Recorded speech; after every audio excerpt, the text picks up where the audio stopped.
कि classes regular है, थोड़ा सा टाइम पे आप लोग आ जाएं, ठीक है। द्रौपदी का भी मैसेज आ गया, ठीक है, चलो, है ना। चलो, तो हमारा कल हिस्ट्री हम लोग शुरू किए थे और हम जल्दी जल्दी क्या किए थे, महाजनपद काल। हमने क्या देखा था कि कुछ ऐसी दशाएं उत्पन्न हुई जिससे क्या हुआ, विभिन्न जनपदों का क्या हुआ, उदय हुआ, और ये जनपद क्या हुए, महान रूप ले लिए और महाजनपदों का रूप ले लिए। इस प्रकार से महाजनपद काल का क्या होता है, शुरुआत होता है। यहां तक क्लियर हो गया था सबको। 16 महाजनपद और उनकी राजधानियों के नाम को हमने लिख लिया था। क्लियर है सबको। चलो, अब हम आगे की कहानी को पढ़ते हैं, ठीक है। एकदम ध्यान से सुनना, कहानी टाइप ही सुनना, लगे तो अपने वर्ड्स में लिखते जाना। चलो, ये जो 16 महाजनपद उत्पन्न हुए थे या जिनका विस्तार हुआ था, इनमें सबसे महान और शक्तिशाली कौन सा जनपद रहा, आगे चल के मगध, ठीक है। मगध जनपद जो था वो काफी शक्तिशाली जनपद साबित हुआ। क्लियर है। बाकी महाजनपद जो 16 में थे उनमें से हम अभी फिलहाल में सिर्फ और सिर्फ मगध को पढ़ेंगे, क्योंकि जितने भी क्वेश्चंस हैं आपको सिर्फ मगध से आएंगे और हिस्ट्री में भी अपन को सिर्फ मगध के ही बारे में पढ़ना रहता है हमारे सिलेबस के हिसाब से। क्लियर है सबको इतना। चलो, तो क्या हुआ था, ये जो पूरे 16 जनपद थे, ठीक है, ये 16 जनपद थे। इन 16 जनपदों में मगध जो था बहुत ज्यादा विस्तार किया, फला और फूला, ठीक है। तो मगध जनपद के विस्तार का कारण क्या था कि मतलब ये 16 जो पूरे जनपद थे, इन 16 में से 15 उतने आगे नहीं बढ़ पाए, लेकिन मगध कैसे बढ़ गया। क्लियर है। चलो, आप लोग जो आवाज सुन के लिख रहे हैं, हाँ, जो आवाज सुन के लिख रहे हैं वो ऐसे साइड में हेडिंग डाल डाल के लिखते जाना है ना। नॉर्मल मैं कारण बता रहा हूं, मगध की उदय के कारण क्या क्या थे। क्लियर है। चलो, सबसे पहले आप अपना नॉर्मल हेडिंग डाल के लिख सकते, हेडिंग मत डालना, एक एक 1 2 3 4 करके बुलेट पॉइंट्स में लिखते जाओ। मगध साम्राज्य के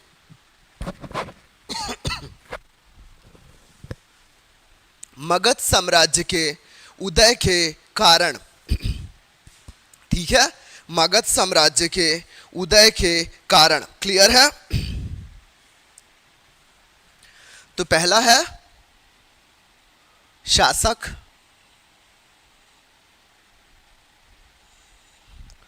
दूसरा कारण है वहां की भौगोलिक स्थिति,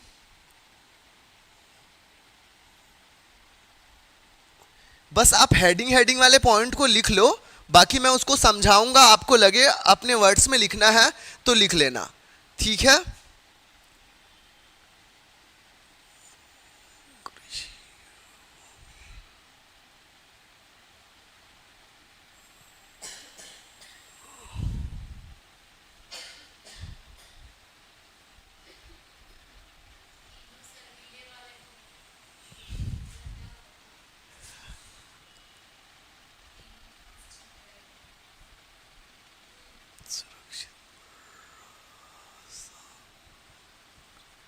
ठीक है, लाइन से बोर्ड में जो देख के लिख रहे हैं बोर्ड में लिखते जाओ।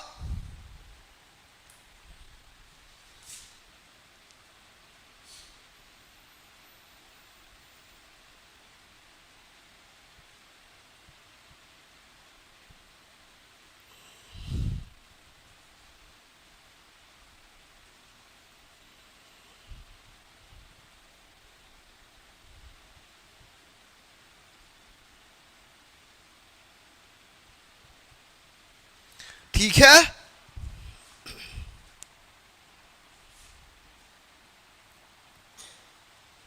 चलो, ठीक है, हमने क्या देखा कि जो पूरे 16 महाजनपद थे, इन 16 महाजनपदों में जो लोक हुआ वो केवल और केवल किसका ज्यादा, मतलब केवल और केवल नहीं कह सकते हैं, सबसे ज्यादा यानी कि सर्वाधिक किसका हुआ, मगध का।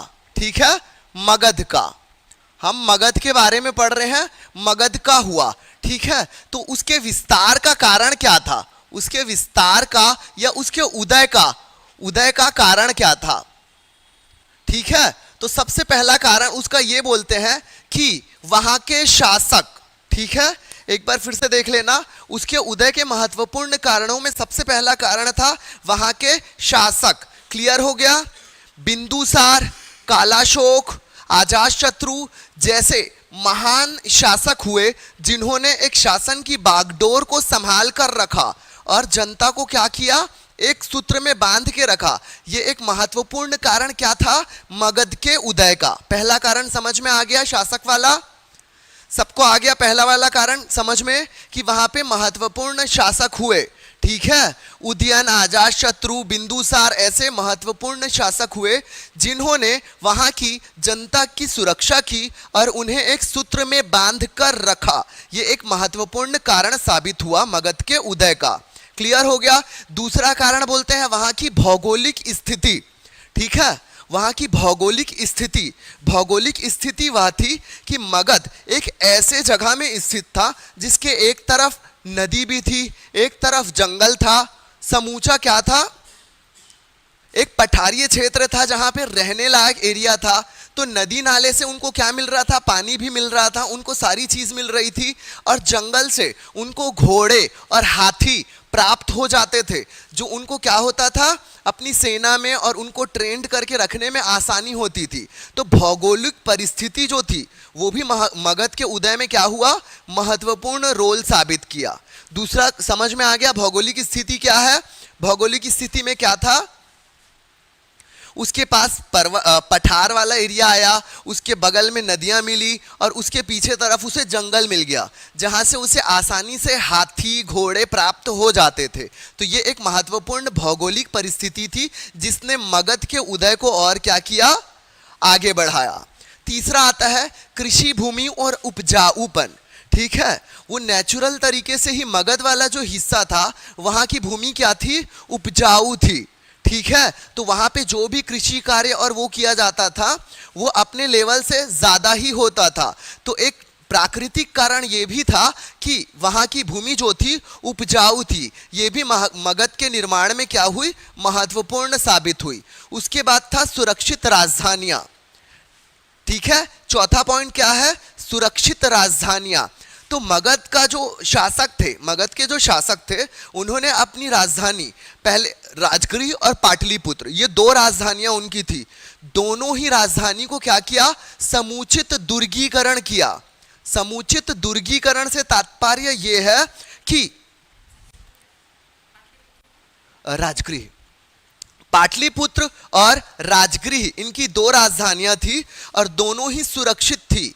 क्यों, क्योंकि यहाँ के शासकों ने उसका समुचित दुर्गीकरण किया, ठीक है, दुर्गीकरण किया।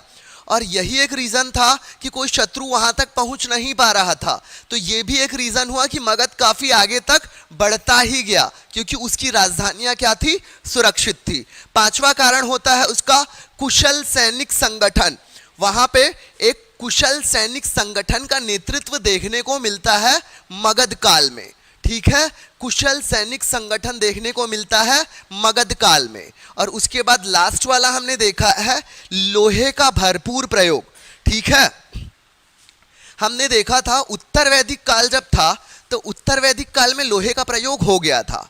लकड़ी के साथ हल के रूप में लोहे का प्रयोग करते थे, बट मुख्यतः लोहे का प्रयोग अस्त्र शस्त्र में ही करा जाता था।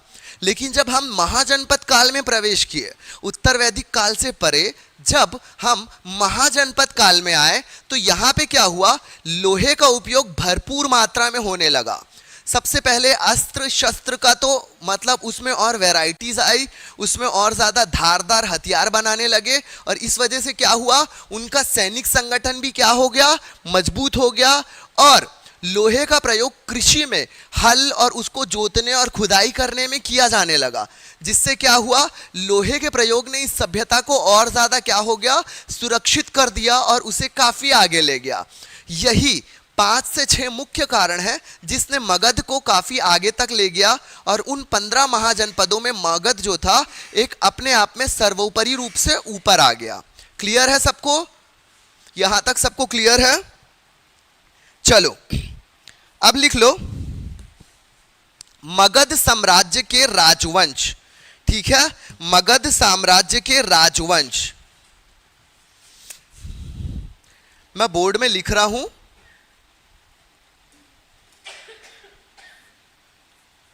मगध साम्राज्य के राजवंश, मगध साम्राज्य के राजवंश।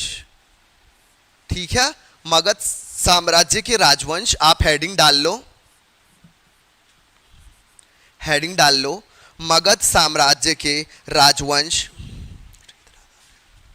पहला है वृहद्रथ वंश, वृहद्रथ वंश। दूसरा है हर्यक वंश, हर्यक वंश। तीसरा है नागवंश, शिशु नागवंश भी लिखते हैं, नागवंश भी लिखते हैं, आप शिशु नागवंश लिख लो, शिशु नागवंश। और चौथा है नंदवंश। ठीक है, सबको दिखाई दे रहा है बोर्ड में? ठीक है, जो लोग देख के लिख रहे हैं आराम से लिख लें। ठीक है, मगध साम्राज्य के राजवंश, तो वहां पे 4 राजवंश हुए। पहला था वृहद्रथ, वृहद्रथ। जो मेरी आवाज सुन के लिख रहे हैं वो एक बार स्पेलिंग को देख लेंगे। वन के वा, नीचे में रा जो बनाते हैं, वृह और हल के हा, वृह द्रा, द्रा और थन के था, वृहद्रथ वंश। दूसरा है हर्यक वंश, तीसरा है शिशु नागवंश और चौथा है नंद वंश। क्लियर हो गया? वृहद्रथ वंश, हर्यक वंश, शिशु नागवंश और नंद वंश। यहां तक सबको क्लियर है? चलो, तो हमारा जो वृहद्रथ वंश है, वृहद्रथ वंश जो है बहुत छोटा सा है, वृहद्रथ वंश जो है बहुत छोटा सा है। चलो, वृहद्रथ वंश जो है हमारा बहुत छोटा सा है।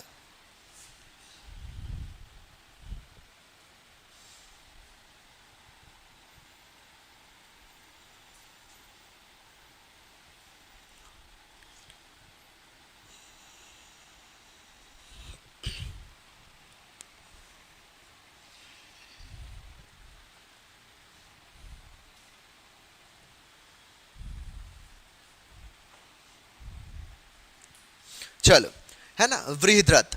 तो महाभारत और पुराण में यह उल्लेख मिलता है, याद रखना, महाभारत और पुराण में, है ना, महाभारत और पुराण में यह उल्लेख मिलता है, और पुराण में यह उल्लेख मिलता है कि सबसे प्राचीनतम जो वंश था मगध पे, वो कौन सा वंश था? वृहद्रथ वंश था। और उसकी स्थापना किसने की थी? वृहद्रथ ने की थी। वृहद्रथ नामक शासक ने इस वंश की स्थापना की थी, इसलिए इस वंश का नाम वृहद्रथ वंश पड़ गया। क्लियर है सबको? महाभारत और पुराण में यह उल्लेख मिलता है कि इस वंश की स्थापना वृहद्रथ नामक शासक ने की थी, इसलिए इस शासन का नाम वृहद्रथ वंश पड़ गया। क्लियर है? इस वंश का नाम वृहद्रथ वंश पड़ गया। और ये सबसे प्राचीन वंश रहा होगा, कहां का? मगध का।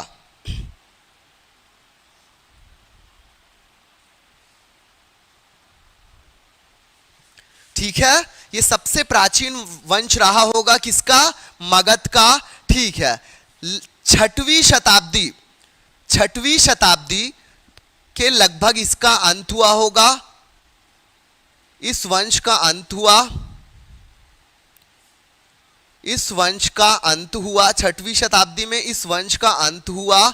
और एक चीज ये भी लिख लो कि वृहद्रथ वंश की स्थापना हमने कहाँ किया है?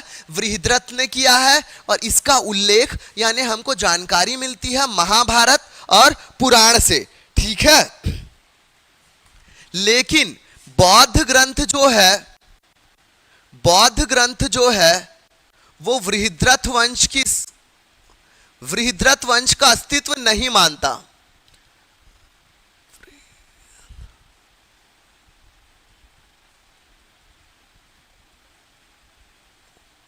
मतलब बौद्ध ग्रंथों में वृहद्रथ वंश का उल्लेख नहीं है। ठीक है, बौद्ध ग्रंथ के अनुसार वृहद्रथ वंश का उल्लेख नहीं है। ठीक है, एक बार आराम से बोल रहा हूं, एक एक लाइन को सुकून से सुन लेना। सबसे पहला वंश मैं बताया हूं वृहद्रथ वंश। इसमें हमें कोई राजाओं की जानकारियां नहीं मिल रही है, हमें सिर्फ एक राजा की जानकारी मिलती है जो स्वयं वृहद्रथ था। क्लियर है? और ये जानकारी हमको मिलती है महाभारत और पुराण में। और महाभारत और पुराण की जानकारी के अनुसार मगध का प्रथम शासक संभवतः वृहद्रथ था। इस वजह से इस वंश को वृहद्रथ वंश कहा गया। और 6वीं शताब्दी के आसपास इस वंश का अंत हो गया। बौद्ध ग्रंथों में वृहद्रथ वंश का कोई उल्लेख नहीं मिलता है। क्लियर है यहां पे? चलो बस इतना ही पढ़ना था आपको वृहद्रथ वंश में। वृहद्रथ वंश में आपको केवल और केवल इतना ही पढ़ना था।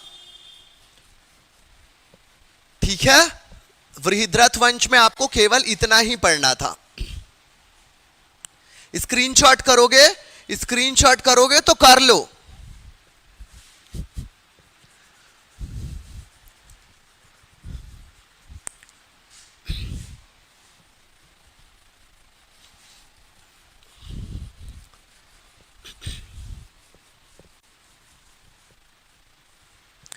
ठीक है?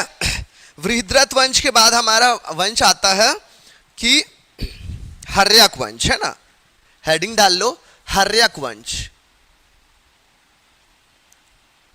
हर्यक वंश। ठीक है?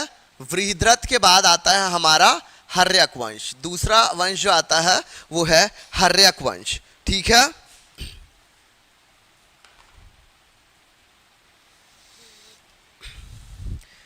तो अभी मैं सिर्फ समझा रहा हूं, फिर मैं जब बोलूंगा लिख लो करके ना, तो बोर्ड्स में मैं कीवर्ड्स लिखते जाऊंगा और आपको बोलते भी जाऊंगा, उस समय आप लिख लेना। ठीक है? अभी आप सिर्फ सुनो। क्लियर है सबको? अभी आप सिर्फ सुनो।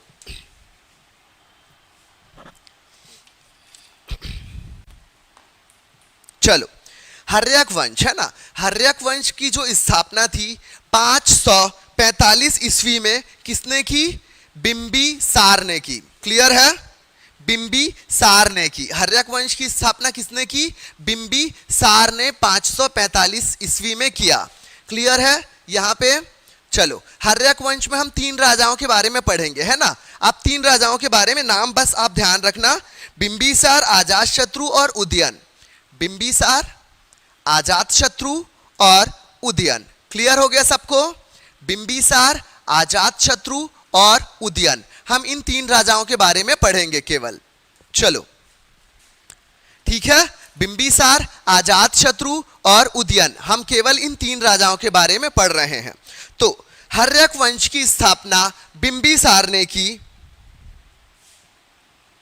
और इस वंश का बहुत प्रतापी राजा बिंबिसार हुआ। और जैन ग्रंथ जो है उसमें बिंबिसार को श्रेणिक कहा गया है। जैन ग्रंथ में बिंबिसार को श्रेणिक कहा गया है। ठीक है? जैन ग्रंथ में बिंबिसार को श्रेणिक कहा गया है। अब ये बिंबिसार की जो शादी थी ना, प्रसेनजेत की बहन कोसला के साथ हुआ, और प्रसेनजेत की बहन के साथ हुआ इसका विवाह, और दहेज स्वरूप 1 लाख प्रति वर्ष मिलने वाली जो क्षेत्र थी काशी, इनको दहेज स्वरूप मिल गया। बिंबिसार का विवाह प्रसेनजेत की बहन से हुआ था और दहेज स्वरूप काशी जो था इनको दे दिया गया था, जहां से सालाना 1 लाख रुपए उन्हें मिलता था। ठीक है? उसके बाद बिंबिसार ने ही, हाँ, इनको काशी इनको दहेज में दे दिया गया, जहां से सालाना 1 लाख रुपए आमदनी थी। ठीक है? सालाना 1 लाख रुपए आमदनी थी। ठीक है? अब क्या हुआ? बिंबिसार ने राजगृह नामक एक नगर को बसाया और उसे अपना राजधानी बना लिया। क्लियर है? बिंबिसार ने राजगृह नामक नगर बसाया और उसे अपना राजधानी बना लिया। ठीक है? उसे अपना राजधानी बना लिया। फिर एक युद्ध में उन्होंने पार्टिसिपेट किया और युद्ध के बाद उनको एहसास हुआ कि नहीं, मार धार खून खराबा से अब मुझे थोड़ा सा संन्यास लेना है, और उसके बाद उन्होंने क्या किया? बौद्ध धर्म को अपना लिया। उसके बाद उन्होंने बौद्ध धर्म को अपना लिया। याद रखना, ये जो वंश चलेंगे ना, अगर 3 राजा हैं उनमें से 2 बौद्ध होंगे, 1 जैन होंगे, 2 जैन होंगे, 1 बौद्ध होंगे, तो ये क्वेश्चन आ सकता है कि इन 3 राजाओं में से कौन जैन धर्म का था, इन 4 राजाओं में से कौन बौद्ध धर्म का था। तो इस चीज को आप जहन में रखते हुए चलना। फिर से बोल रहा हूं, फिर उन्होंने क्या हुआ, युद्ध के बाद उन्होंने क्या किया, बौद्ध धर्म को अपना लिया और संन्यास ले लिया। कालांतर में इनके पुत्र अजातशत्रु ने इनका वध कर लिया और स्वयं गद्दी पर बैठ के शासक बन गया। अजातशत्रु कालांतर में इनका वध कर दिया और स्वयं इस गद्दी का क्या बन गया, शासक बन गया। तो अब हमारा अगला शासक कौन हो जाएगा, अजातशत्रु। क्लियर है? यहां तक सबको समझ में आ गया?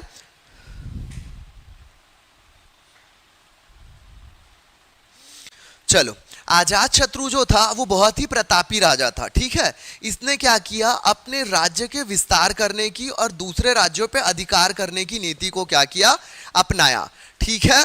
अजातशत्रु एक बहुत प्रतापी राजा था और उसने अपने राज्य के विस्तार को लेकर रणनीतियां बनाई और आसपास के जो अन्य महाजनपद थे उन पर अधिकार जमाने की कोशिश करने लगा, ठीक है। चलो, अजातशत्रु, इन्हें कुणिक भी कहा जाता था और ये अत्यधिक साम्राज्यवादी थे। साम्राज्यवादी मतलब समझ गए ना, ये अपने साम्राज्य का विस्तार करने चाहते थे। इन्होंने कौशल, वैशाली और बाद में वज्जी पर भी क्या कर लिया, अधिकार कर लिया। अजातशत्रु ने कौशल, वैशाली और बाद में वज्जी पर भी क्या कर लिया, अपना अधिकार कर लिया। केवल अवंती एक ऐसा राज्य था जिस पे अजातशत्रु क्या हुआ, विजय प्राप्त नहीं कर पाया। अवंती में अजातशत्रु विजय प्राप्त नहीं कर पाया, ठीक है। और इन युद्धों में जीतने के बाद उन्होंने महाशीला कंटक की उपाधि धारण की।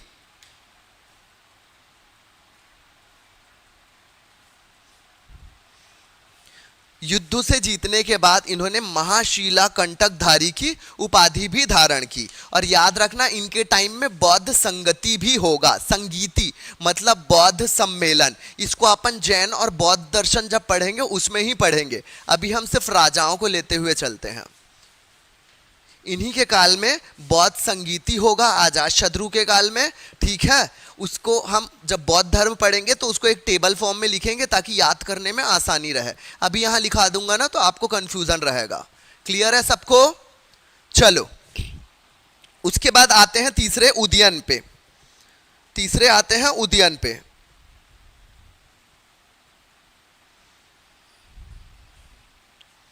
चलो, उदयन जो था उसने क्या किया, राजगृह से पाटलिपुत्र आकर बसा और उसने पाटलिपुत्र नगर में अपनी राजधानी को परिवर्तित करवा लिया। इसलिए हम क्या बोलते हैं, मगध की 2 राजधानियां थी। पहला राजगृह था और दूसरा कौन सी थी, दूसरी राजधानी थी पाटलिपुत्र। और दोनों ही राजधानियां क्या थी, सुरक्षित थी। तो उदयन ने क्या काम किया, राजधानी परिवर्तन किया, राजगृह से पाटलिपुत्र किया। उदयन जो था कौन सा था, ये जैन धर्म का अनुयायी था। मैं एक बार फिर से रिपीट कर दे रहा हूं। सबसे पहले जो राजा थे हमारे इसमें बिंबिसार बौद्ध धर्म के थे। उसके बाद जो हम अजातशत्रु के बारे में पढ़ा वो भी बौद्ध धर्म के थे। और ये थर्ड वाले जो हैं उदयन जैन धर्म से संबंधित थे, ठीक है। इन्होंने नदियों के संगम पर एक जैन चैत्य गृह का भी निर्माण किया था। यहां तक क्लियर हो गया? उनके बाद जो राजा आए वो कोई ऐसे प्रतापी राजा या उनका कुछ शासनकाल बहुत अच्छा चला हो, ऐसा कुछ भी नहीं था।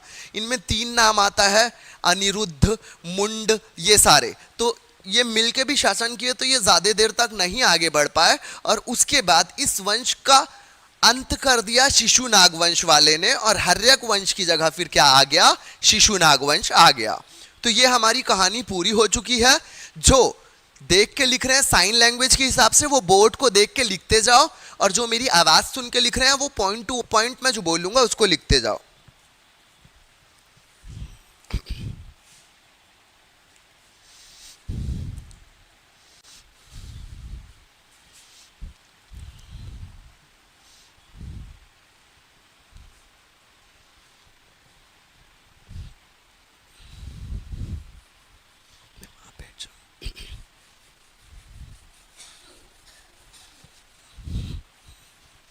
ठीक है,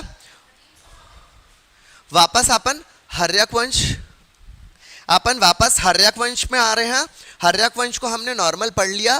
बिंबिसार के बाद अजातशत्रु के बाद फिर उदयन के बाद अनिरुद्ध, मुंड, नागार्जुन जो भी हैं उनको उतना ध्यान नहीं देना है, हमें इन 3 पे ही ध्यान देना है, ठीक है, बिंबिसार, अजातशत्रु और उदयन पे। तो सबसे पहले लिख लो हर्यक वंश में आप लिखो सबसे पहले बिंबिसार।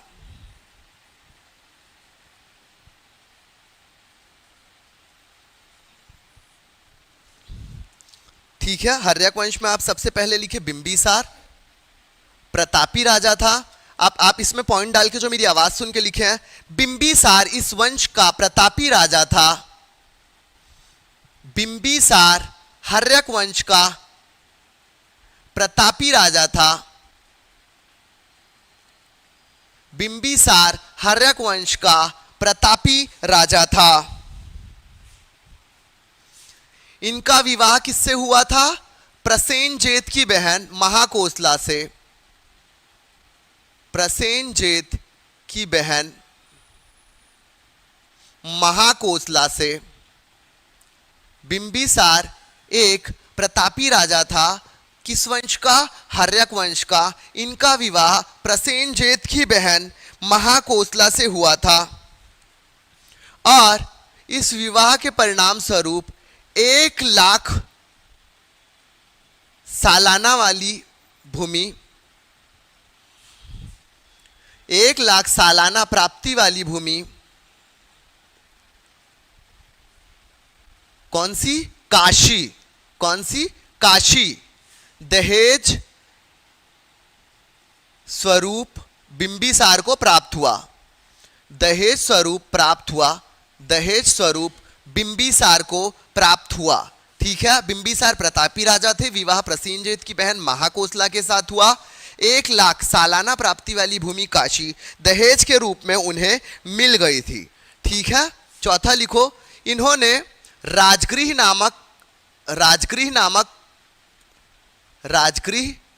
नगर की स्थापना की। राजगृह की स्थापना की और उसे क्या बना लिया? आगे चल के अपनी राजधानी बना ली और उसे अपनी राजधानी बना लिया। क्लियर है यहां तक सबको? उसके बाद क्या हुआ? युद्ध के बाद इन्होंने क्या किया? बौद्ध धर्म ग्रहण कर लिया। बौद्ध धर्म अपना लिया। अपना लिया और क्या किया? संन्यास ले लिया। संन्यास ले लिया। फिर क्या हुआ? छठवां पॉइंट इसी में, इनके पुत्र अजातशत्रु ने इनका क्या कर लिया? वध कर लिया। वध किया और वध करके क्या हुआ? शासक बन गया। क्लियर है यहां पे सबको? इनके पुत्र अजातशत्रु ने इनका वध किया और फिर उसके बाद स्वयं शासक बन गया। बिंबिसार के बाद तुरंत दूसरा आप डाल लो, अजातशत्रु।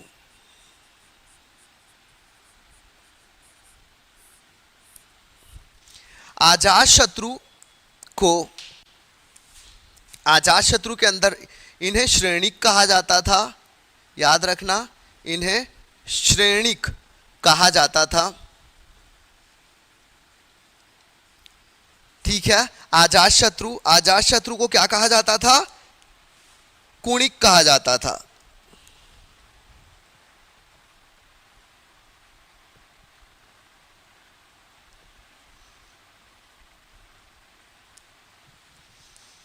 ठीक है, आगे पीछे हो गया है। इन्हें कुणिक कहा जाता था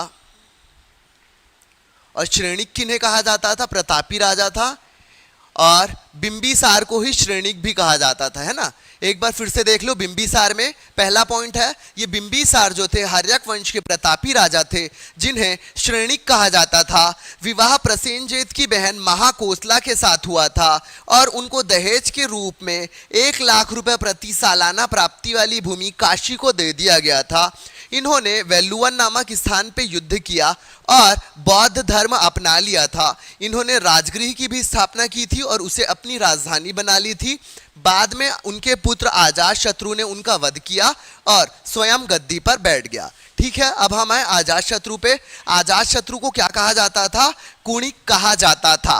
ठीक है, याद रखना, बिंबिसार को श्रेणिक कहा जाता था और अजातशत्रु को कुणिक कहा जाता था। अजातशत्रु को कुणिक कहा जाता था। क्लियर है?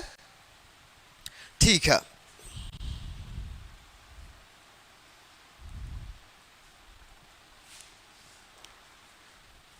इसके बाद हमने क्या पढ़े थे?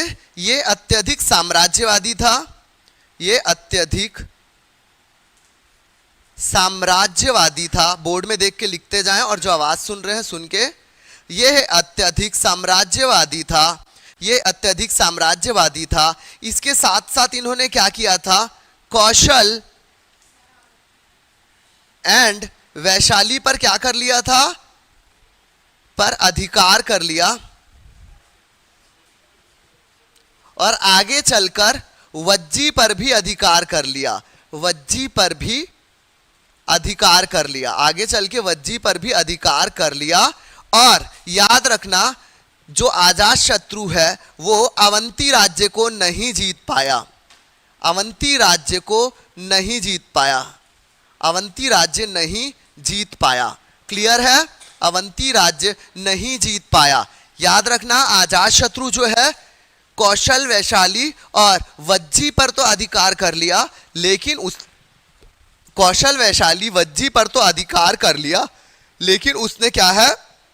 अवंती राज्य को नहीं जीत पाया। क्लियर है? उसने अवंती राज्य को नहीं जीत पाया।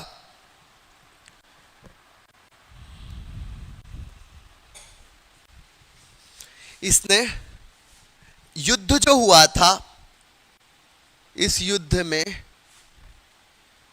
मूसल और महाशिला कंटक, इसने मूसल और महाशिला कंटक ये सब क्या था? का प्रयोग किया था। इसलिए इसे महाशिला कंटक धारी भी कहा जाता है। युद्ध में इसने मूसल और महाशिला कंटक का प्रयोग किया, इसलिए इसे महाशिला कंटक धारी भी कहा जाता था। ठीक है, एक याद रखना, भारहित स्तूप। भारहित स्तूप, स्तूप याद रखना, स्तूप थोड़ा सा हमेशा इंपॉर्टेंट हो जाता है किसी भी एग्जाम के लिए। भारहित स्तूप किसमें? जिसमें अजातशत्रु बुद्ध के सामने, बुद्ध भगवान के सामने, बुद्ध भगवान के सामने हाथ जोड़ के मुद्रा में खड़ा है। मुद्रा में खड़ा है, मुद्रा में खड़ा है, ऐसी तस्वीर मिली, वो मिला है ना, मूर्ति खड़ी मुद्रा में तस्वीर। मुद्रा में क्या मिला है? मूर्ति या तस्वीर, मूर्ति लिखो है ना, मूर्ति मिली है। भारहित स्तूप में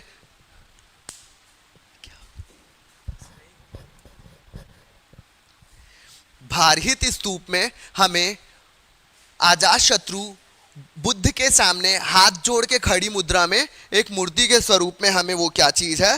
प्राप्त हुआ है। और इन्हीं के समय में क्या हुआ था? बौद्ध संगीति हुई थी। बौद्ध संगीति हुई थी। बौद्ध संगीति को आप इतना वो मत लिखो, बौद्ध संगीति हुई करके बस मैं लिख दिया हूं। इसको जब हम जैन और बौद्ध धर्म पढ़ेंगे वहां पे टेब्युलर फॉर्म में लिखेंगे ना, तो वो आपको याद रहेगा। ठीक है, यहां तक सबको क्लियर है? चलो, उदयन। चलो, तीसरा वाला राजा है उदयन, उसको लिख लो। ये बहुत छोटा सा है, तीसरा लिख लो, उदयन। उदयन, तीसरा हेडिंग डाल लो, उदयन। उदयन, इसने क्या किया? गंगा और सोन नदी के तट पर, गंगा और सोन नदी तट पर क्या बसाया? नदी तट पर पाटलिपुत्र बसाया। पाटलिपुत्र बसाया, पाटलिपुत्र बसाया और इसे ही क्या बनाया? राजधानी स्थानांतरित। राजधानी क्या कर लिया? राजगृह से क्या कर लिया? सीधा पाटलिपुत्र कर लिया। पाटलिपुत्र कर लिया। ठीक है, इसका महत्वपूर्ण कार्य क्या था? गंगा और सोन नदी तट पर पाटलिपुत्र बसाया और राजधानी राजगृह से क्या कर लिया? पाटलिपुत्र स्थानांतरित कर लिया। ठीक है, राजधानी के मध्य में इसने क्या बनाया? राजधानी के मध्य में जैन चैत्य का निर्माण करवाया। राजधानी के मध्य में जैन चैत्य का निर्माण करवाया। जैन चैत्य का निर्माण करवाया। चैत्य का निर्माण कराया।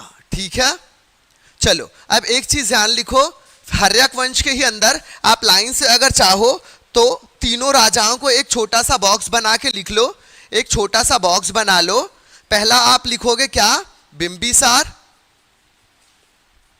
एक छोटा सा बॉक्स बना लो, पहले में लिख लो बिंबिसार, दूसरे में लिख लो अजात शत्रु, मतलब एक कॉलम में बिंबिसार अजात शत्रु मतलब राजाओं के नाम, और दूसरे कॉलम में विशेषता, और तीसरा नाम लिख लो उदयन। ठीक है, आपने एक कॉलम बनाया जिसमें बिंबिसार अजात शत्रु और उदयन लिख लिया है ना। राजाओं के नाम में आप ऐसा कर लिए। उसके बाद उसके इस तरफ आप लिख लो बौद्ध धर्म, बौद्ध धर्म और जैन धर्म। आपको याद करने में आसानी होगी, है ना। ये दोनों कहां पे अपना शासन किए हैं? ये दोनों राजगृह में शासन किए, और ये अकेले किस में किए हैं? पाटलिपुत्र। एक बार देख लो, अगर नहीं समझ में आया है द्रौपदी तो बताना। मेरे ख्याल से हाँ, ये लास्ट वाला चीज जो बोला हूं मैं, टेबल वाला, अगर किसी को नहीं समझ में आया है तो देख लो। जो मेरी आवाज सुन के लिख रहे हैं केवल वो ध्यान दे। जो मेरी आवाज सुन के लिख रहे हैं वो ध्यान दे। दो कॉलम बना ले, एक कॉलम में आप राजा लिख लें और दूसरे कॉलम में आप क्या लिख लें? विशेष। पहले कॉलम में राजा लिख लें और दूसरे कॉलम में आप विशेष करके हेडिंग डाल लें। ठीक है, तो सबसे पहले आप राजा का नाम लिखेंगे बिंबिसार पहले कॉलम में, उसके बगल जो विशेष वाला कॉलम है उसमें लिखेंगे बौद्ध धर्म राजधानी राजगृह। बौद्ध धर्म राजधानी राजगृह, बौद्ध धर्म राजधानी राजगृह। ठीक है, हो गया। दूसरा आप लिखें अजात शत्रु, बौद्ध धर्म राजधानी राजगृह, और तीसरा लिखेंगे आप उदयन, राजा में लिखेंगे आप उदयन, और उनके में विशेष क्या था? जैन धर्म, और राजधानी क्या है? पाटलिपुत्र। क्लियर है? जैन धर्म और राजधानी पाटलिपुत्र। ये खत्म हो गया।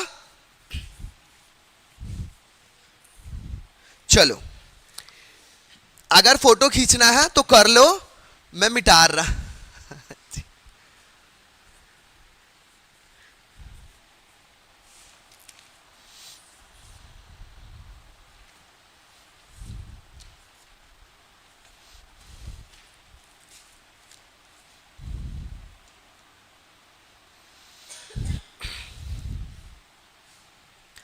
ठीक है, चलो मैं मिटाने के पहले एक बार फिर से बोल दे रहा हूं, थोड़ा सा ध्यान रखना।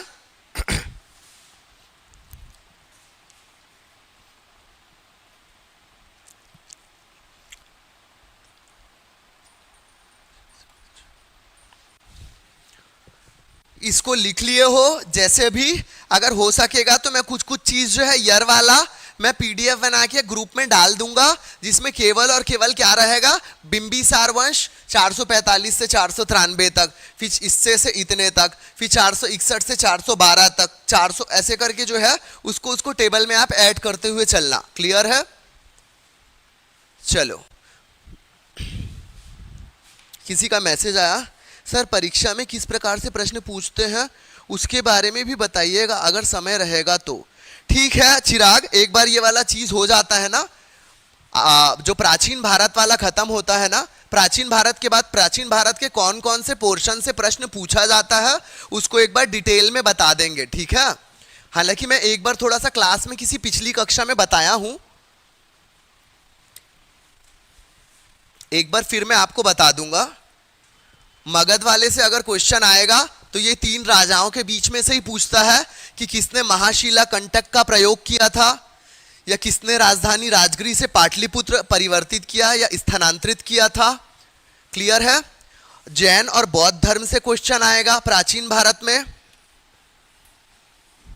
चलो उसको एक बार खत्म होने के बाद, ये क्लास पूरी खत्म होने के बाद, प्राचीन भारत के बाद एक बार बता देंगे कि कौन कौन सा पोर्शन जो है जिसको आपको मतलब फॉर श्योर रट के जाना है। बाकी आपका मध्यकालीन भारत जो है इंटरेस्टिंग है और जल्दी खत्म होगा। जो कुछ आपको सफर करना है आधुनिक भारत और प्राचीन भारत में करना पड़ेगा।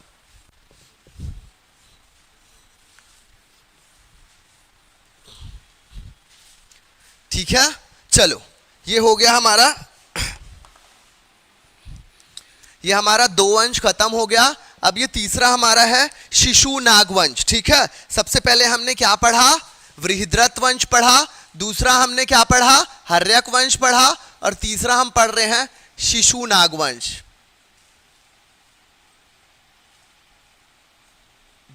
तीसरा हम पढ़ रहे हैं शिशु नाग वंश। क्लियर है? ठीक है, शिशु नागवंश में 2 ही राजा हुए हैं, मतलब राजा बहुत से हुए हैं, हमको सिर्फ 2 के बारे में पढ़ना है। ठीक है, सबको क्लियर है? चलो, शिशु नागवंश में जो था हर्यक वंश, जो था हर्यक वंश का क्या हुआ, हमने देखा जो पुराना वाला राजवंश था हर्यक राजवंश, हमने उस राजवंश में देखा सबसे पहले कौन हुए, बिंबिसार, बिंबिसार के बाद अजातशत्रु, अजातशत्रु के बाद फिर क्या हुआ, उदयन। उदयन के बाद के जो शासक थे ना वो क्या थे, प्रतापी शासक नहीं थे। ठीक है, उन्होंने अपने राजपाट जनता को संभाल नहीं पाया। उनके बाद भले उन्होंने शासन किया लेकिन वो जो पकड़ थी जनता में वो नहीं बना के रख पाए। तो उदयन के बाद फिर कौन आए, अनिरुद्ध आए, अनिरुद्ध के बाद मुंड आए, मुंड के बाद नागार्जुन आए। क्लियर है? लेकिन ये शासन को नहीं चला पा रहे थे।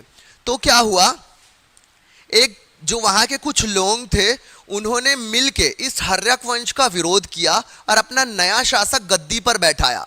ठीक है, और यही नया शासक जो था उसने शिशु नागवंश की नींव रखी, और ये शासक का नाम क्या था, इस शासक का नाम था शिशुनाग। ठीक है, और इसीलिए इसने अपने वंश का नाम क्या रखा, शिशु नागवंश। क्लियर हो गया यहाँ पे कि शिशु नागवंश कहाँ कैसे आ गया हर्यक के बाद, क्योंकि हर्यक में तो इतने अच्छे अच्छे राजा थे, 3 राजा बहुत अच्छे थे, लेकिन उसके बाद जो आए उन्होंने अपने शासन और उसको थोड़ा सा नहीं संभाला, थोड़ा सा ढील दिया, तो वहां की विद्रोही जनता ने फिर शिशुनाग को वहां की गद्दी में बैठाया और उसने शिशु नागवंश की क्या रखी, नींव रखी। यहां तक सबको क्लियर है? चलो, शिशुनाग जो था राजा, उसने मगध साम्राज्य में अवंती और वज्र को मिलाकर मगध का विस्तार किया। आप याद रखना, अजातशत्रु ने अवंती को नहीं जीत पाया था, लेकिन ये शिशु नागवंश वाला जो था इसने अवंती को भी अपने में मिलाकर मगध का विस्तार किया। यहां तक सबको क्लियर हो गया, और इसे वैशाली को अपनी राजधानी बनाई। अभी तक पुराने में क्या थी, राजगृह थी राजधानी, उसके बाद पाटलिपुत्र हुई, अब इसने क्या की, इसने वैशाली को राजधानी बना ली। ठीक है, चलो यहां पे बस शिशु नागवंश वाला सिर्फ इतना ही बड़ा था। शिशु नागवंश के बाद फिर आ जाता है कालाशोक। कालाशोक नाम याद रखना, कालाशोक। कालाशोक को हम काकवर्ण भी कहते हैं, और वैशाली के स्थान में इसने फिर से पाटलिपुत्र को क्या किया, राजधानी बना लिया। उसने वापस पाटलिपुत्र को राजधानी बनाया। इसके काल में फिर से बौद्ध संगति हुई थी, और यहां पे ही बौद्ध संगति थी जो अपने 2 पार्टों में बट गई थी, लेकिन उसको हम बौद्ध में ही पढ़ेंगे, है ना। अजातशत्रु में पहली प्रथम बौद्ध संगति हुई थी, द्वितीय बौद्ध संगति थी, ये कालाशोक के टाइम में हुई थी, लेकिन इसको हम उसको बौद्ध में ही पढ़ेंगे ताकि याद रहे। राजाओं के बीच में आप उस पॉइंट को भूल जाओगे। क्लियर है सबको? ठीक है, तो अपन को नागवंश में केवल और केवल इतना ही पढ़ना है कि हमको 2 राजाओं के बारे में पढ़ना है, पहला शिशुनाग के बारे में और दूसरा कालाशोक के बारे में। क्लियर है यहां पे? चलो, सबसे पहले अब मैं बोलते जा रहा हूं, उसको लिखते भी जाना वही चीज को।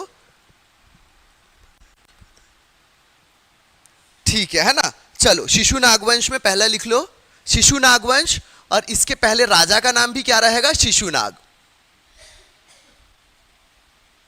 राजा का नाम भी क्या रहेगा, शिशुनाग रहेगा। क्लियर है यहां पे?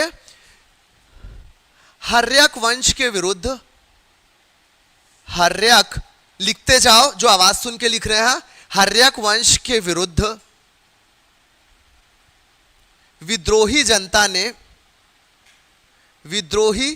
जनता ने शिशुनाग को गद्दी पर बैठाया, शिशुनाग को गद्दी पर बैठाया। क्लियर है? इसने क्या किया? अपनी राजधानी को वैशाली को बना लिया। अच्छा हाँ, एक और याद इसमें लिख लो, इसने अवंती को जीतकर अपने राज्य में मिला लिया। अवंती को जीतकर अपने राज्य में मिला लिया। राजधानी वैशाली को बनाया। राजधानी किसको बनाया? वैशाली को बनाया। ठीक है, राजधानी इसने किसको बनाया? वैशाली को बनाया। ठीक है, चलो उसके बाद अब दूसरा लिख लो आप, कालाशोक। कालाशोक, ठीक है, कालाशोक। अब ये जो कालाशोक थे, इनको राजधानी पसंद नहीं आई वैशाली। इन्होंने फिर से क्या किया? राजधानी को फिर से क्या किया? वैशाली से कहां किया? वापस भेज दिया। कहां पे? पाटलिपुत्र। इन्होंने फिर से वैशाली को छोड़ के पाटलिपुत्र को अपनी क्या किया? राजधानी बना लिया। ठीक है, राजधानी वापस वैशाली से पाटलिपुत्र कर लिया। क्लियर है? राजधानी वापस वैशाली से पाटलिपुत्र कर लिया। क्लियर है यहां पे? और ये जो कालाशोक है, इनका उल्लेख काकवर्ण के नाम से भी मिलता है।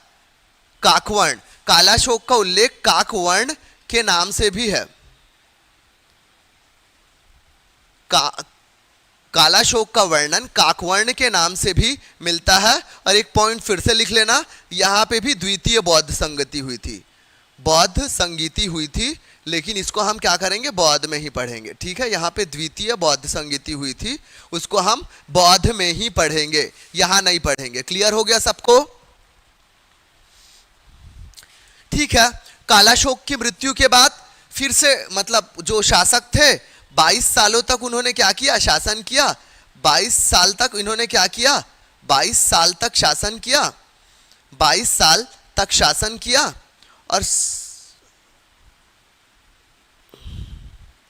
और फिर ये वंश भी क्या हो गया? अंत हो गया। इसका अंतिम शासक क्या रहा? इसका नाम लिख लो। अंतिम शासक संभवतः नंदीवर्धन रहा। नंदीवर्धन, नंदीवर्धन। ठीक है, क्लियर हो गया? इसका अंतिम शासक संभवतः नंदीवर्धन था। तो यहां पे क्या हो गया? नागवंश भी खत्म होता है। क्लियर है? एक बार टाइम देख लें कितना है। ठीक है, अभी थोड़ा सा पढ़ सकते हैं, 5 मिनट। इसी चीज को रिपीट कर रहा हूं, देख लो। हमारी क्लास शुरू हुई थी, क्लास शुरू होते ही साथ हमने क्या बताया? अब हम यहाँ पे मगध को पढ़ेंगे। सबसे पहले मगध के विस्तार के कारण को पढ़े, उसके बाद हम सीधा राजवंश में आ गए। राजवंश में हमने देखा वृहद्रथ वंश, वृहद्रथ वंश के बाद हमने क्या देखा? हर्यक वंश, हर्यक वंश के बाद हमने देखा शिशुनाग वंश, और चौथा वंश जो है वो है नंद वंश। क्लियर हो गया? सबसे पहले वृहद्रथ वंश की बात करते हैं।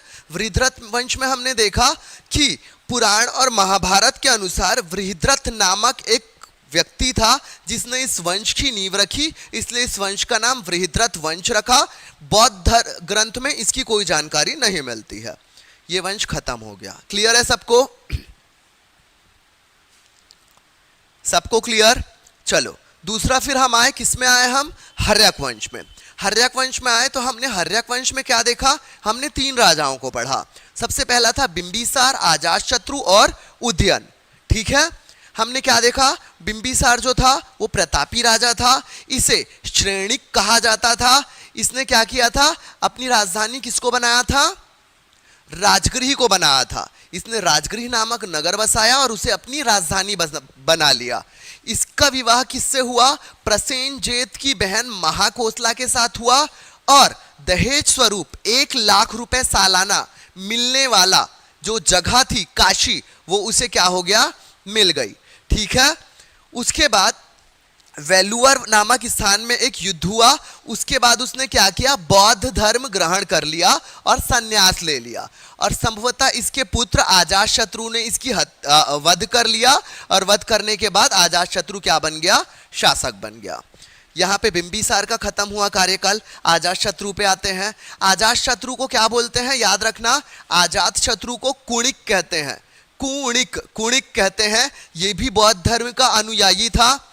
अजातशत्रु को कुणिक कहते हैं, ये भी बौद्ध धर्म का अनुयायी था। उसके बाद अजातशत्रु में और कुछ भी नहीं है, इसमें बौद्ध संगति हुई थी, ये सारी चीजें हैं। उसके बाद हम आ जाते हैं उदयन में। उदयन का क्या था, इसने राजधानी राजगृह से पाटलिपुत्र क्या किया, स्थानांतरित कर लिया। और ये राजधानी कहाँ पे थी, गंगा और सोन नदी दोनों के तट पे, दोनों के तट पे जहां पे संगम था वहां पे राजधानी बनाया, और उस राजधानी का नाम पाटलिपुत्र था। ठीक है, उसने क्या किया, अपने नगर के मध्य में एक जैन चैत्य का निर्माण करवाया, यानी इसने क्या किया, जैन धर्म का अनुयायी बन गया और जैन धर्म को फॉलो किया। तो यहाँ पे उदयन खत्म हुआ। उदयन के बाद हमने क्या देखा, अनिरुद्ध, मुंड और नागार्जुन, तीन राजा और हुए, तीन शासक और हुए, जिन्होंने उसके बाद शासन को संभाला, लेकिन उनकी पकड़ शासन में इतनी अच्छी नहीं थी। इस वजह से क्या हुआ, वहां की जनता ने शिशुनाग को हर्यक वंश के विरुद्ध अपना शासक बना दिया, और यहां से नाग वंश का उदय हुआ। शिशुनाग, क्योंकि शासक का नाम शिशुनाग था, इसलिए उसने अपने उसके वंश का नाम क्या कहलाया, शिशुनाग वंश कहलाया। क्लियर है। तो शिशुनाग वंश, तो इस नागवंश में हम दो शासकों को पढ़ेंगे, शिशुनाग वंश और कालाशोक। क्लियर है। शिशुनाग वंश वाला जो बंदा है, क्या था, इसने क्या किया, अपने राज्य को थोड़ा सा विस्तार किया, अवंती पे भी इसने अपना अधिकार जमा लिया। ठीक है, और इन्होंने अपनी राजधानी वैशाली को बना ली। बाद में क्या हुआ, जब इसके शिशुनाग के बाद कालाशोक आए, तो कालाशोक ने वापस अपनी राजधानी को क्या किया, वैशाली से वापस उन्होंने अपनी राजधानी को पाटलिपुत्र में भेज दिया, पाटलिपुत्र को बना लिया। और यहाँ पे याद रखना, यहाँ पे फिर से सेकंड वाली बौद्ध संगति होती है। कालाशोक के बाद 22 वर्षों तक और भी ये शिशुनाग वंश चलता रहा। कुछ कुछ लोग शासन करते रहे, लेकिन वही होता है, अंत में कोई मतलब संयुक्त जो पूरे उसको बांध के रखे वैसा शासक नहीं मिल पाता है, तो फिर नए वंश का क्या होता है, उदय होता है। तो यहाँ पे भी 22 सालों तक शासन किया। संभवतः अंतिम जो शासक था उसका नाम नंदीवर्धन था। उसके बाद क्या हुआ, इस वंश का भी अंत हो गया और नए वंश का उदय हुआ। उस वंश का नाम है नंद वंश। क्लियर है, उस वंश का नाम है नंद वंश। चलो,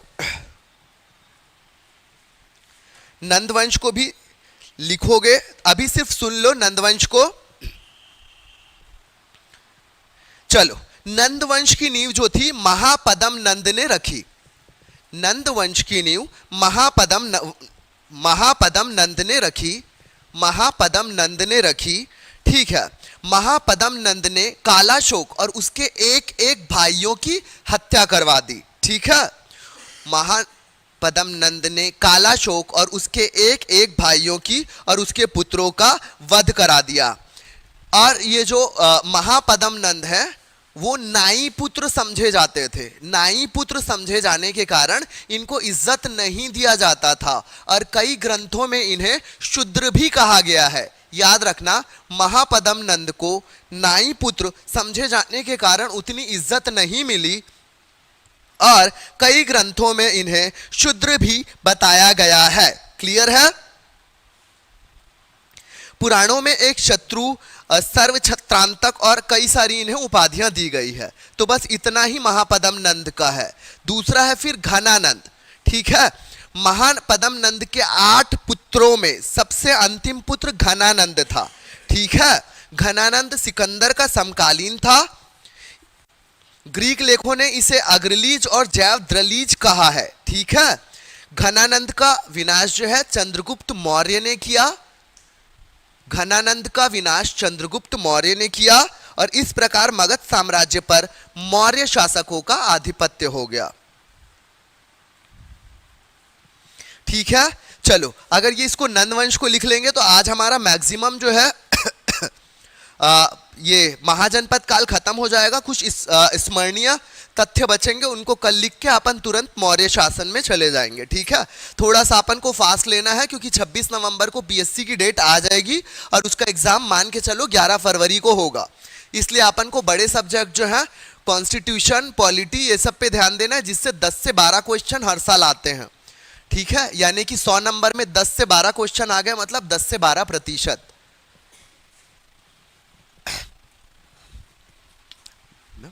मैं लिखा देता हूं ना। तो अभी 5 मिनट में जल्दी से लिख लो क्योंकि बहुत बड़ा नहीं है। अब अगला वंश लिख लो, चौथा वंश नंद वंश। आ रहा है ना समझ में? चौथा वंश लिख लो, नंद वंश। चौथा वंश लिख लो, नंद वंश। नंद वंश के पहले शासक का नाम था महापदम नंद। महापदम नंद। महापदम नंद ने क्या किया? कालाशोक और उसके एक एक पुत्र की हत्या करी। कालाशोक और उसके एक एक पुत्र की हत्या की, एक एक पुत्र की हत्या की। हत्या नहीं लिखो, वध लिख लो। वध कराया। ठीक है, और क्या बन गया? शासक। लेकिन क्या हुआ? इन्हें क्या कहा जाता था? नाई पुत्र। नाई पुत्र समझे जाने के कारण इन्हें क्या था? इन्हें इज्जत नहीं मिलती थी। जितनी शासकों को मिलनी चाहिए उतनी इज्जत नहीं मिली। ठीक है, जितनी सभी शासकों को इज्जत मिलती थी उतनी इज्जत इनको महापदम नंद जी को नहीं मिली। ठीक है, और याद रखना पुराणों में इन्हें क्या कहा गया है? पुराणों में इन्हें शूद्र कहा गया है। पुराणों में इन्हें शूद्र जाति का बताया गया है। पुराणों में इन्हें शूद्र जाति का बताया गया है। पुराणों में इन्हें शूद्र जाति का बताया गया है। चलो, और उसके बाद कुछ इनको बोलने वाली जो शब्दावलियां थी, जैसे धिक्कार में या किसी को डिसरिस्पेक्ट में या कई लोगों को रिस्पेक्ट में, जैसे कहा जाता है जैसे महान शासक अकबर, महान शासक अशोक। तो महान शब्द क्या है? सम्मान में कहा जा रहा है, या सर्व छत्रांतक, सभी के रक्षा करने वाला, ऐसे उसमें तो कुछ डिसरिस्पेक्टिव शब्द भी कहे जाते थे। तो इनके लिए जो कहा जाता था उसको लिख लो।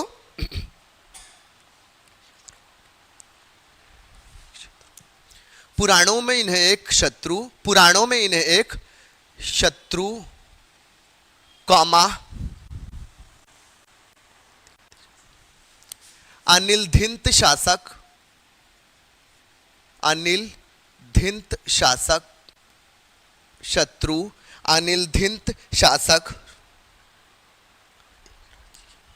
और एक राज्य की भी उपाधि दी जाती थी, और एक राज्य की भी उपाधि दी जाती थी, एक राज्य की भी उपाधि दी जाती थी, उपाधि दी। बस यहीं पे खत्म कर लो महापदम नंद। उसके बाद लिखो घनानंद। घनानंद, महापदम नंद के बाद आप डाल लो हेडिंग घनानंद। घनानंद, महापदम नंद के क्या थे? 8 पुत्र थे। महापदम नंद के 8 पुत्रों में घनानंद सबसे छोटा था। घनानंद सबसे अंतिम पुत्र था। घनानंद अंतिम पुत्र था। घनानंद अंतिम पुत्र था। इसी के टाइम में क्या हुआ था? इसी के समय ये याद रखना 325 ईसा पूर्व या बीसी, जो भी आपको सही लगे लिख सकते हो। ईसा पूर्व में सिकंदर का आक्रमण हुआ था पश्चिमी तट पे ना, याद रखना सिकंदर का आक्रमण पश्चिमी तट पे।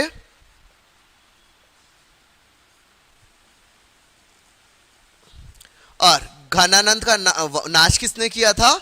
मौर्यों ने किया। ठीक है, मौर्यों ने किया अंत इस वंश का। ठीक है, मौर्यों ने इस वंश का क्या किया? अंत किया। उसके बाद क्या है? मौर्य शासक आ गए। मौर्यों ने किया, याद रखना चंद्रगुप्त मौर्य, क्योंकि पहला शासक चंद्रगुप्त मौर्य थे, है ना। चंद्रगुप्त मौर्य ने क्या किए? इनका वध कर लिए। ठीक है, फिर से मैं बता रहा हूं, किसी का मैसेज आया, हाँ ठीक है सर। सीजीपीएससी का फॉर्म भरना अभी शुरू नहीं हुआ है।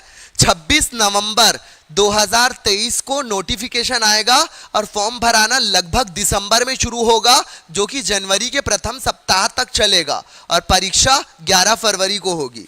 नोटिफिकेशन में और डिटेल जानकारी मिल जाएगी। नोटिफिकेशन 26 नवंबर को आएगा। क्लियर है? चलो,